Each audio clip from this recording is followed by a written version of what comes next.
Batman and Robin number 23.4, aka Killer Croc, written by Tim Seeley, art by Francis Portella. So, I think Killer Croc's last appearance was really Batwoman, and I don't think this really flows into this at all, but it's kind of a little similar. So, we get Killer Croc breaking down this term called atavism, which is where something takes on the traits of an ancestral type. And he says Gotham right now, for instance, it is a city with, society and normal city stuff. But ever since Forever Evil started, it's breaking down into savagery. That could be considered atavism. But we follow this group of SWAT team police officers that have made their way down to the sewers. And they're just like, look, we got to go. We got to find this thing. We got to get this key. That's all that's important right now. And we see Croc is watching this happen. He's like, yeah, you know what? Down in the sewers, we managed to collect all the things that people want to forget about, all the trash.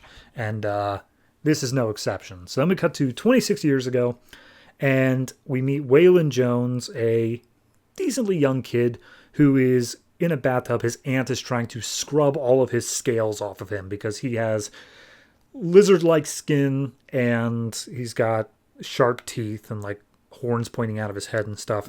And he's like, look, please don't do this. It hurts too much. And she's like, fine, whatever. But the streets out there in Gotham, they ain't going to take kindly to someone who looks like you. I took you in after your parents left, and now you better be listening to me. You'll never get out of Gotham City alive, kid.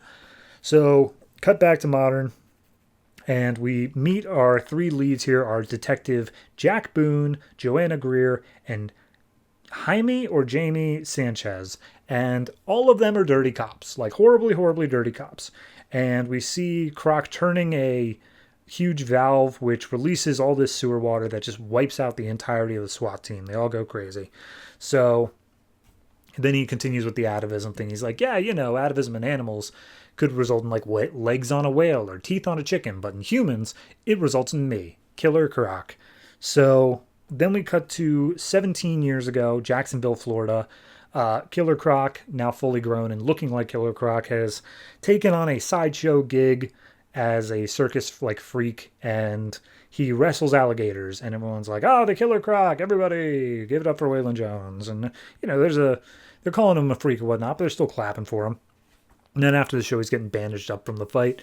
The head of the carnies comes in and is just like, oh, here's your cut, $40. And Waylon's like, we agreed $100. He's like, yeah, but that was before when we were negotiating. Now you're a part of the act, so it's 40. What are you going to do? Go get a bank job? You need this job. This is all you're going to get. You're nothing, Waylon. You're nothing at all. And that pisses off Killer Croc enough that he bites off the hand of the carny. So then we go to into the sewer again. We see that only two of the corrupt cops manage to survive, and they are dragging themselves down into a nearby offshoot. So then we go to 3 years ago, where Killer Croc is robbing a jewelry store, stopped by Batman and Robin. And immediately Robin's like, oh my god, I've never seen a were-lizard jewelry thief. Hey, lizard guy, maybe stick to being the muscle, because you seem pretty stupid. You seem like you're not cut out for this. You should really just focus on using your big hulking mass instead of trying to think, And obviously Killer Croc's not taking that well, but he's all handcuffed up, so nothing he can do. So we see the cops are met by a bunch of like refugees who are living down in these sewers, and they're like, oh my god, thank god, people. Hey, look, Killer Croc's out there. He's trying to kill us. Please, can you help us? And this young girl takes an oar that she's holding, breaks one of the cops' legs, and then all of them scatter.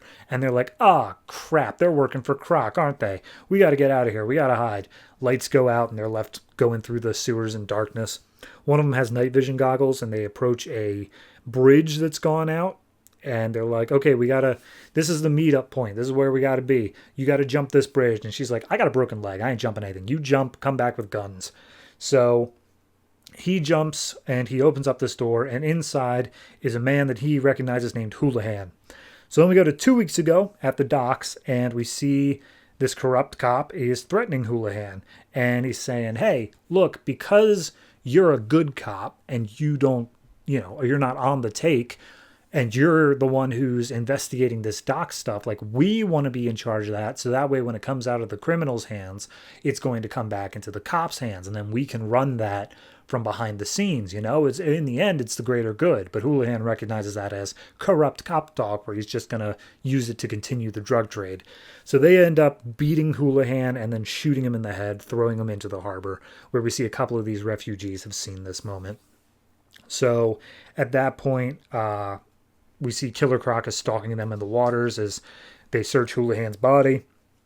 Turns out that a little ransom note was sent saying, hey, I know what you did to Houlihan. He had a key on him that is going to sink all of you guys, so you got to come meet me down in the sewers, bring money. So all the corrupt cops are like, well, we got to do it. If he could bring it all down, we got to stop it.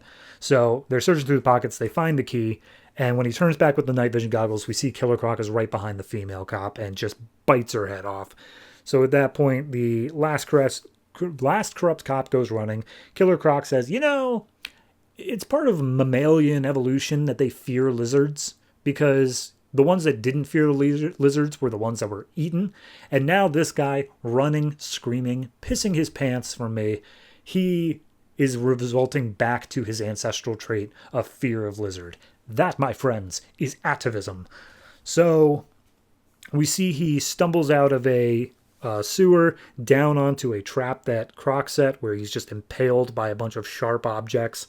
And Croc comes up and just like looms over him. He's like, why'd you do it, Croc? You were the one who wrote the note. I can figure that much out, but like, why? What did we do? Was it for the docs? Was that it? Did we piss you off some other way? What was it? Tell me.